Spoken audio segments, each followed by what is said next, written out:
Today's episode is brought to you by the book Everyone is a Sinner But Me, available now at Amazon.com and BarnesandNoble.com. Pre-recorded from Volpes Studios, it's the MCS1 show, featuring Caleb Heller, and now your host, MCS1. Welcome to another exciting edition of the MCS1 show. MCS1, once again joined with my compadre Caleb. Yo, Caleb. What up, Mark? Yo, I got a lot of up to what right now. We got some announcements, big announcements, interesting stuff. So, a couple of weeks ago, about a month ago, I should say, I'm in this podcast community group on the Facebook.com. And Wait, Facebook.com. Whew. Yeah, I heard they're going to start charging soon. Yeah, or whatever, unless yeah. you put like some legal disclaimer as your status. But Yeah, that aside, make sure you put that, everybody, yes, by the way. it's definitely not something that idiots not do. a hoax. Not a hoax. So here's our big news. Big news. Huge. A couple of months ago, hold on, I gotta backtrack. So back to the Facebook.com group that I was in, the podcast group. Someone on there, who was looking for podcasts to enter in like a March Madness type of tournament called Podcast Madness. And I was like, oh, okay, this sounds awesome. You know, It had to be an amateur podcast type of thing. Right. You're not receiving like a ton of money, which we're not on the show. But if you're listening, everyone, Literally anyone out there. literally anyone out there, will change our views for the right amount of money. I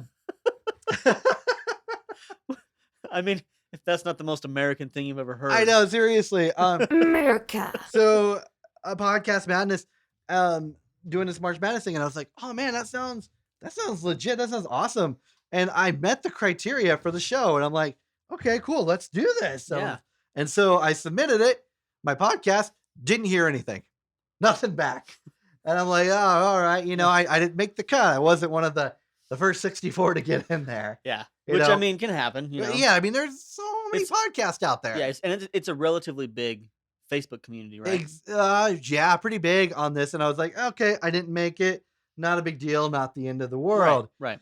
And so the other day I wake up, checking my Twitter, Wait, the Twitter? the Twitter. So I'm on Twitter. I check this. I see this notification like that I'm in this tournament now. And I'm like, oh, cool. Yeah. And so I checked the video for it, and it looks legit. And I'm excited for it. And it looks really cool. And so it has podcasts that are faced up against each other, and they start judging them based on certain criteria like audio quality, synergy, charisma, blah, blah, blah, blah, blah. Looks really fun. Kind of cool. There's no money involved, but Right. it's a claim to fame. Yeah. And we'll probably get knocked out after the first round. It's But, like it's like getting an internship. You're not gonna get paid. But Yeah. you'll get experience, maybe. Something to put on the resume, which is something we'll Yay. put on our website. Okay, the guy that we got matched up against, name is L Dukey. You can find him on Twitter at EL_Dukester, DOOKSTER. I know, I love the name, and he runs a Yeah. thing called the L Dukey Show, EL space DOOKIE. Pretty funny stuff. I listened to it, and Definitely not PC. definitely not PC, and, No. and I'm okay with that. Yeah.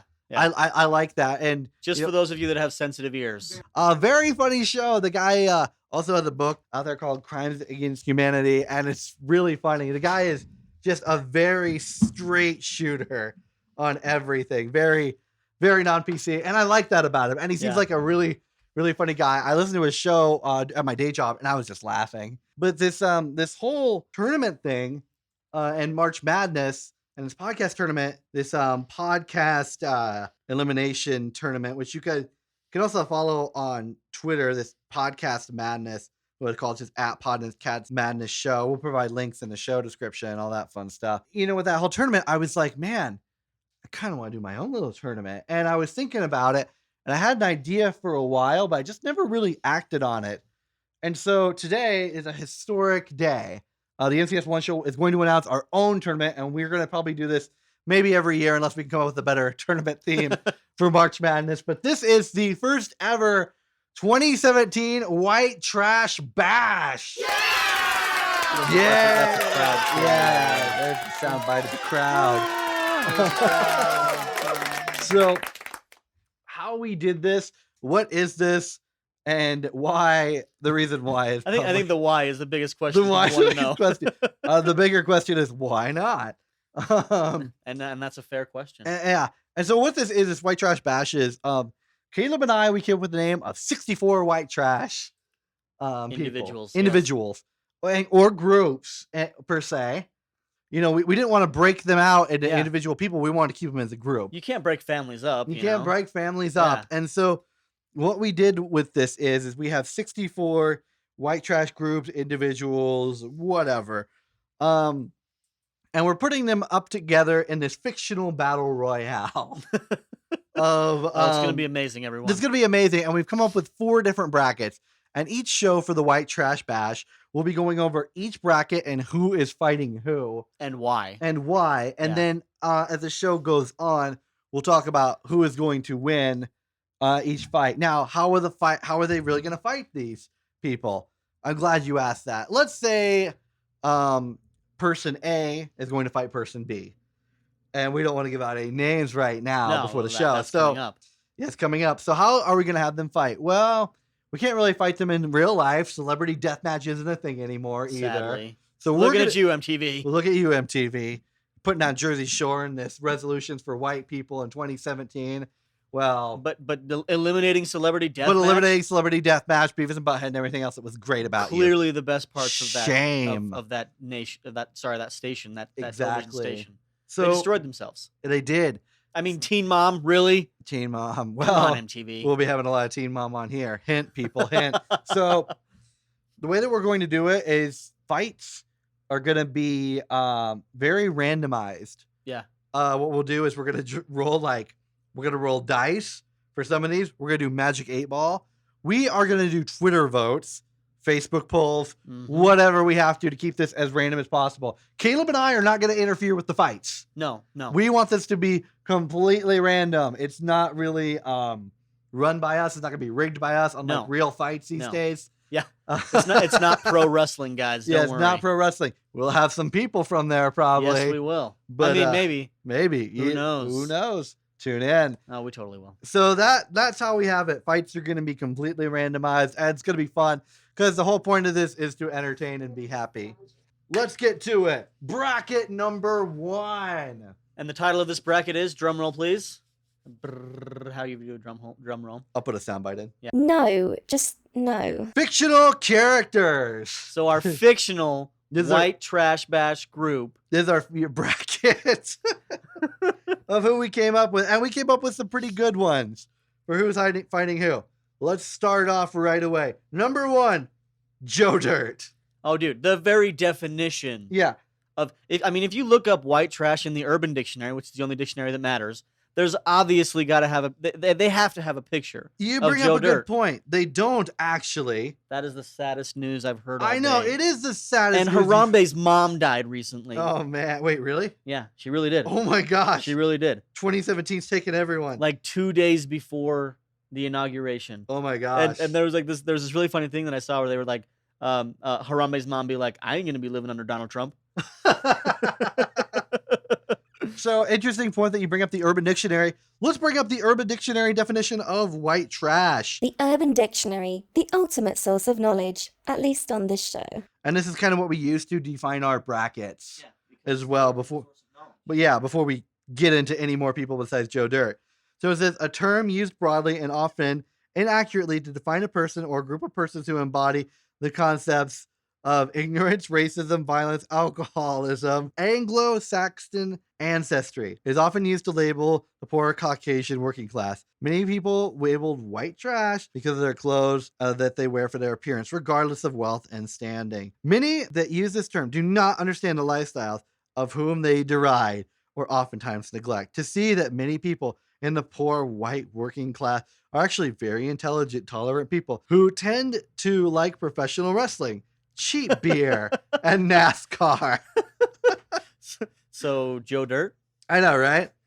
Many others were born with mental or physical disabilities and are forced Dirt. Yeah, and are forced into the stereotypical white trash lifestyle by the oppressive society of the United States, which tends to adore its lowest class. Let's stop it right there. All right. But you get the idea. Basically, just think of Joe Dirt. Joe Dirt. You know? Exactly. I mean, and the definition. there are some that maybe don't fit the definition perfectly. Yeah, and the definition of this runs on forever. And I think we found a good stopping point.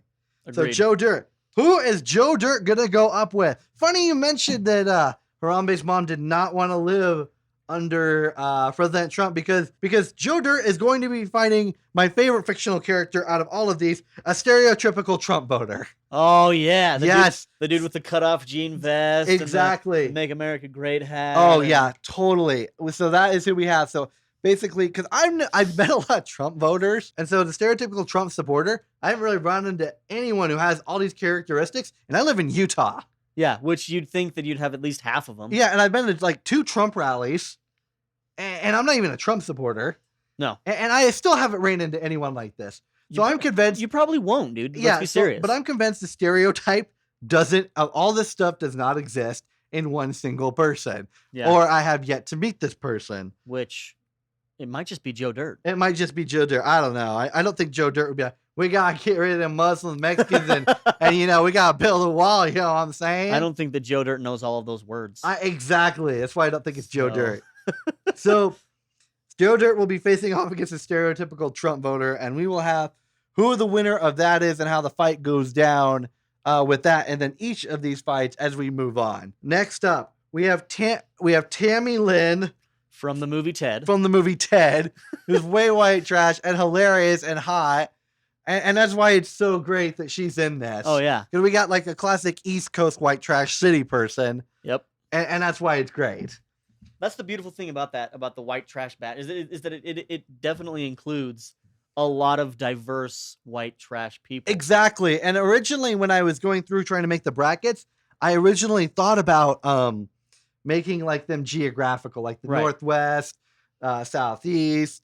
But then let's be serious. Yeah, let's be serious. The South would just take up the whole thing. Maybe the Southwest for the most versus part, the Southeast, and then basically a little couple of sprinkles of the North and the Northwest. Exactly. Speaking of the North, we got her fighting someone north of the border from Canada. Ricky from Trailer Park Boys. Nice. One of my favorite characters. I love the show Trailer Park Boys on Netflix. Go check it out if you have not. Massively inappropriate. Lots of swearing. Unlike this show. Great. None of that. Yeah, great show. It's like the Canadian version of The Office to me. Right. So then we have Ernest. From the Ernest series, yeah. Yeah. Ernest Scared Stupid, Ernest Goes to Jail, Ernest Goes to Camp, all of those Saves ones. Christmas. Yeah. So I hope Christmas is going to come around to save Ernest because he is fighting the Dukes of Hazzard. Ooh, all of them, including Daisy? Sure, why not? We're throwing her in the mix. They're going to be running. They're going to be, they're all in General Lee, and he's got to figure out Ernest has got to figure out what he's got to do to win this one. Yeah, he'll probably use, his normal brand of ridiculousness. Yeah. So then we move down a little bit, and then we have our idiot section right here, just idiot fight. We have Forrest Gump. Yep. Who's pretty stupid. Yeah, I mean, he's literally quoted as saying he's not very smart. Yeah, exactly. It's like, I'm not a smart man, Jenny, but I'm pretty sure I'm going to win this tournament. And he may. Who knows? We can't rule it out. It's completely up to chance. Yeah, I mean, what if he does, then we'll definitely have to quote that again at the end. I know. We'll use that same soundbite over. But he is fighting Andy Dwyer from Parks and Rec. Chris Pratt in his not-so-glory days.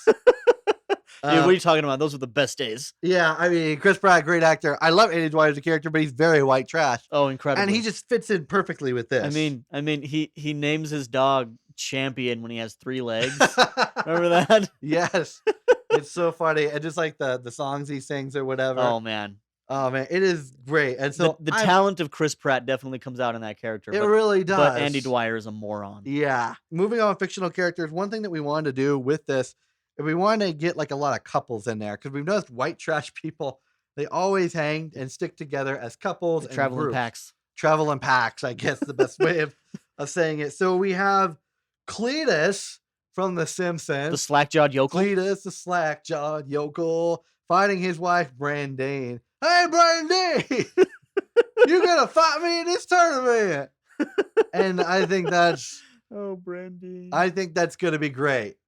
Oh, to man. see that go down. I mean, I definitely that if that was a real fight that the Simpsons would be okay with animating. Oh man. The Simpsons, if you're listening, I would really like this Oh, animated. definitely, definitely. Matt Groening or whoever's doing this stuff nowadays. And this is why it's so funny with the white trash bash, because domestic violence fits right into the Oh, absolutely. into the white trash stereotype. So this is just perfect. Oh yeah. Well, I mean, that's one of the big reasons we had to have couples fighting. Exactly, because that's a white trash thing to do. Yeah. Now Cletus gets off work, comes home, Brandine's not doing anything. Hey Brandine, why don't you make dinner? Cook your own dang fish sticks. Yeah. I mean, that type of As she thing. blows cigarette smoke in his face. Exactly, while watching And then she's TV. like, I gotta go work at the strip club now. And he's like, what? So moving on, then we have another fictional character, Eric Cartman. Oh, dude. I mean, Eric Cartman is just so trashy. He's- And he's just rude too. Yeah. He's not like trailer trashy. He's just rude Oh yeah. and lower class, living in like South Park, Colorado. Which so great. Yeah, and I'm sorry, Mr. Garrison. yeah. Oh, he will be sorry against Mr. Garrison because he is literally fighting Mr. Garrison, The new president. the new president in the South Park in the universe, South Park modeled universe. after Donald Trump in a very stereotypical manner. Definitely. I mean, he's definitely going to be over there, going, buckle up, buckaroo. Buckle up, buckaroos! Buckle with, up, buckaroos. his running mate, Caitlyn Jenner. That's right. So good. And so then we have Hank Hill from Love King of the it. Hill, who's selling, his propane and propane accessories. He's just out here selling propane and propane accessories with Strickland propane. Yeah, great character. Very white trash, but that's why it's funny. Yeah. Um, Dude, my favorite thing about Hank Hill is whenever he gets like exasperated or flustered, the noise he makes. The little yeah, I love it. it's so perfect. It's just great. It was a good character. It would be foolish for us not to bring him in. And honestly, it was kind of hard for us just bringing him in and no one else from that show. It was hard, but I think it was the right move. Yeah, it was the right move. I mean, we've probably got next year. Yeah, we've always got next year, and we got a lot more to go through Yeah. as well. And so then we Looking at you, Peggy. looking at you, Becky. Step up your game. Yeah. So then Hank Hill will be fighting someone whose definitely glory days have gone by. He will be fighting Uncle Rico from Napoleon Dynamite. But not that Uncle Rico from '84. No, It'll be he'll be Uncle fighting Rico, modern day Yeah. Uncle Rico. Yeah. Yeah. The guy who's like, oh man, if Coach would have just put me in, I what- won state. we would have gone state. That Uncle Rico. He's not going to be fighting the Uncle Rico in his prime. Coach, yeah. put me in. Yeah. Put me in, Coach. Not '84 Uncle Rico. No. But 2004 Uncle Rico. The Yes. Uncle Rico that everyone loves to hate. Oh, definitely. So then, on this very last one for the fictional bracket, this is a little bit interesting. Gotta bear with us, people, but trust me, it makes sense. It's gonna be worth it. in our minds. Fictional characters, Kenny Rogers, Yes. which you're probably like, what? He's not fictional. And I'm like, fictional, Mark. he's a real person. First of all, shut up and let me finish. Yeah. Second, he Stop is fighting interrupting. Steven Seagal. No. And once again, we know what you're thinking. We know what you're thinking. Steven Seagal's real. Well, Real bad at acting. real bad at acting. We are taking the Will Sasso renditions from Mad TV Of both of them. of both of them. With Kenny Rogers, where he's like, Kenny Rogers, this is a shopping cart shaboom. Or he's on the Celebrity Fear Factor and Dude. he eats the kittens and he picks up the yellow one. He's like, I'll take the mustard flavored one. And he just eats that. Or the Steven Seagal from Steven Seagal's America, where he goes around and he just beats the crap out of anyone he can find. Yeah, yeah. Dude, my favorite part about Will Sasso's version of Steven Seagal is I feel like he was like more physically imposing than actual Steven Seagal. Which is why it's so funny. Right. But I mean, like when they're doing all those fight scenes and like the guys will like shoot guns and he'll like slightly tilt his head and they'll miss. Yeah, And or it's he'll just rip like, off oh, someone's okay. arm. Yeah. Like, what is that? And so we are doing that. Steven Seagal, but Ma- Will Sasso's. So this Kenny Rogers. Kenny Rogers, and that's why this is perfect. So this is the fictional bracket, our first bracket, and we'll be announcing the next brackets as time goes on in the following weeks and episodes. So this is basically number 1. Part 1 of like a 35 million. Oh my gosh, yeah, part we're series. still trying to kind of figure out how to get all these into appropriate episodes, but we're doing a pretty good job of drawing it up. But anyway, that's our show, part 1 of the White Trash Bash. I want to thank Caleb for coming on today. Always. And until next time, take care of yourselves and each other. Peace. Thank you for listening to the MCS1 show. For bi-weekly episodes on society and counterculture, subscribe on iTunes, Google Play, or Stitcher. For regular updates, show notes, and links, head to the MCS1show.com or search AOL keyword MCS1.